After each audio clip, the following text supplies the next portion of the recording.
May isa ka istorya na hanungod sa mga mamumugon nga nagapangalipay, kaupod ang ila mga kabataan kag pamilya. Nag-abot ang adlaw, nadula ang kasadya kag mga matamis nga yuhong sa ila nga mga itsura.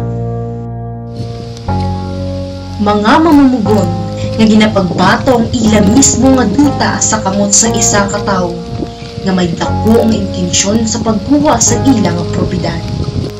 Ginainto, ginapigos, ginadusta-dusta ang mga makaluluoy ng mga tao.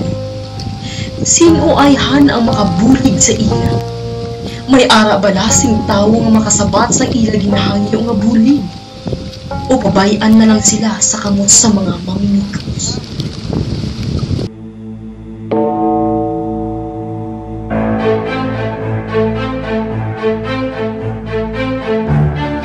May isa ka politiko nga ginahingalanan Dominador Machini. Nagkadto siya sa mga mamumugon agud ipangampanya ang iya kaugalingon bilang isa ka mayor sa iya syudad. Pangayo gamay nga bulig kaya ko kapadlagan sini nga syudad bilang mayor. Kung ako magaog sini nga duta mapakadtugid sa inyo. Paano mo ba naman sigurado? Malahimo mo ina. Hindi ko pa na mahimo kaya ako wala pa sa pagiging mayor. So mahimo ko na kung ako buligan nyo nga magdaog kaya para matagpo sa inyo ang inyo duta. Matapos ang binulan, nagdaog siya bilang isa ka mayor. Nagkadto siya liwat sa mga tao nga may dako nga intensyon sa pag-agaw sa tuta pa hindi man iya. Kininton niya ang mga makaluluoy nga mga mamumugon na bisan sa pagbasa hindi nila mahimo. Gani, may ginpapermahan siya nga papel nga nagapasugot ang mga tao nga isaylo kag ihatag nila ini sa kay gobernador. Samtang ginapermahan ini, nagasulod man sa ulo sa mga tao nga matagaan na sang titulo ang ila duta. Pero wala sila sang namangan nga inigali madula na sa ila. Are, ang ginpangako ko sa inyo nga titulo nyo. Kung pwede, permahin nyo ini.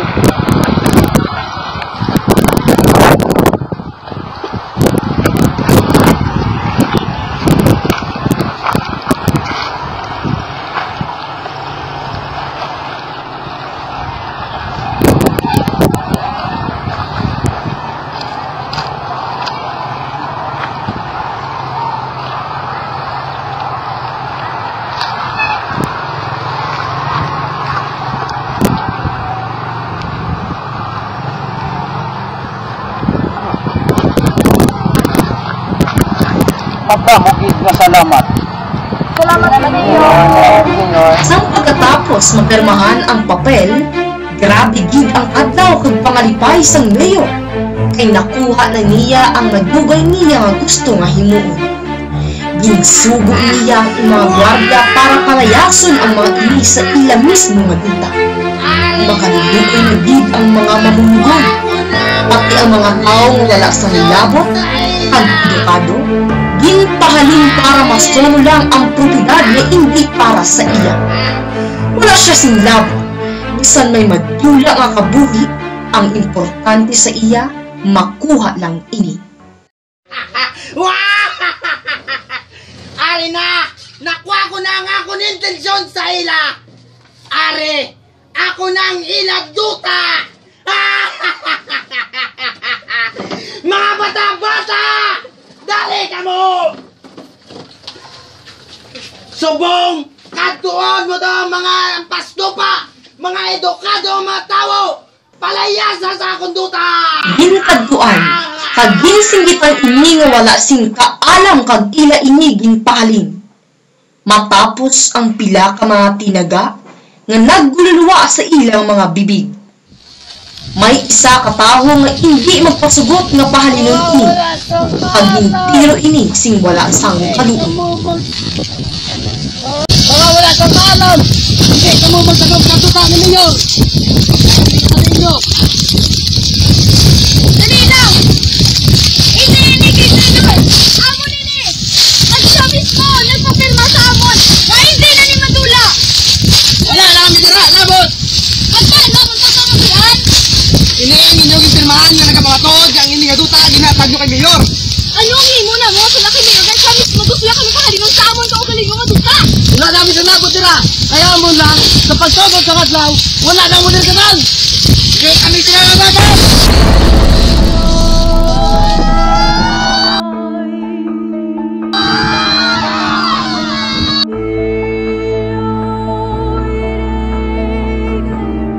Bangod sa pagprotekta sang kaugalingon nga duta, ginbayluhan ini sing isa ka kabuhi sa isa ka mamumugod. Kag diri nagsugod, nangisog ang dugo sa mga ginapigos kag ginatapakapakan ng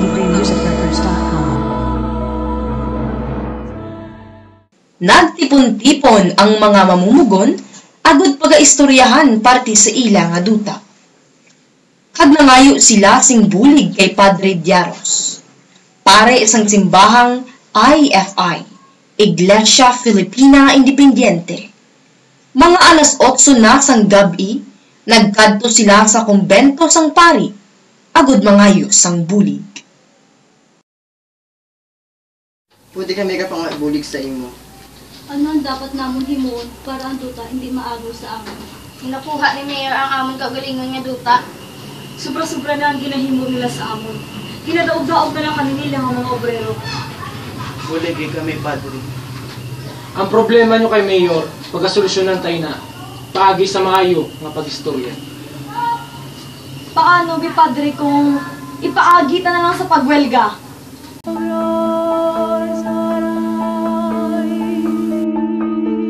Nagdesisyon ang mga mamumugon nga mangwelga sa balay ni Mayor. Kaupod man ang pari sang IFI nga nagapanguna sa pakipagbato para sa iyang mga katawhan nga ginadusta-dusta kag ginaagawan sang ila ginahalungan nga propiedad kag kabuhi. Kaya ninyo, Mayor! Dali lang gid kay akon siya pagkatawgon.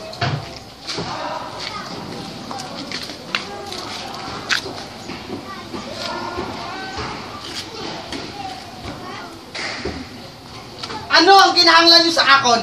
Ngagin kuha mong duta sa mga obrero! Duta? Ako nila duta! Ari pakita ko sa inyong ebidensya! Ari! Sila nagtugot nga kwaong kong duta nila! Ari ang ebidensya! Nagpirma sila sa akong kontrata! Hindi amoy na ang ginambal mo sa amon, Mayor! Gipapirma mo kami kay hambal mo amon na sa akin titulo! Nga amon na dito ang duta! Pwes, magkita na ita sa korte! Mayroon pa talaga ako, Mayor! Wala ka pula! Wala ka pula! Wala ka pula!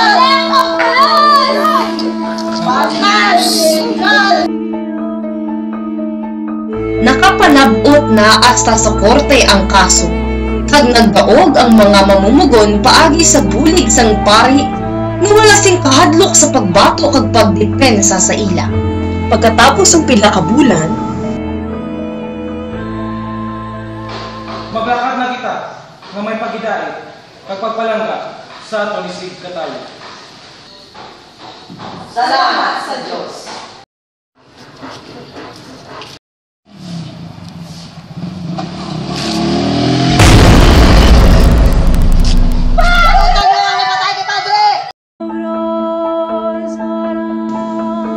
Nadakpan ang nagpatay kag ang nagpapatay kay Padre Diaros sa ginapangunahan ni Dominador Marcionimo, mayor sa ila syudad. Tungod sang kaakig kag kainit nga ginpakahuy-an niya ang mayor sa bugos nga ginhimo bangod sa mga kasalanan kag hindi mabaton nga mga buhat sa pagkuha sang propiedad sa mga makaluluoy nga mga tawo kag kabuhi. Kasubong man ang mga mamumugo naging buligan ni Padre Diaros na subuan sa pagtaliwan sa ilang mabinuligon nga pari nga tungod sa iya nakaagom ini sing justisya. Kag diri ginaboy si Dominador Marcionimo sa presuhan tungod nga pamatud-an nga siya ang nagpapatay sa kay Padre Diaros ag ang nagpigos sa mga tawo nga mga kaluluoy. Sa malipot nga istorya sang aton kabuhi, dapat pabala kita magpabulag-bulag sa ginahimo nga mga kasayupan sa may mga matag-as nga posisyon kapareho sa istorya sa mga mamumugon na nagakalipay kami isa ka pari sa simbahan nga handa magbulig ug magbato kasubong kay Padre Diaros, pari sa simbahang Iglesia Filipina Independiente. Amo ang nagpanindog ug nagbulig sa masubo kag magarot nila nga pagpangabuhi. Bisan ibaylo pa ang iya.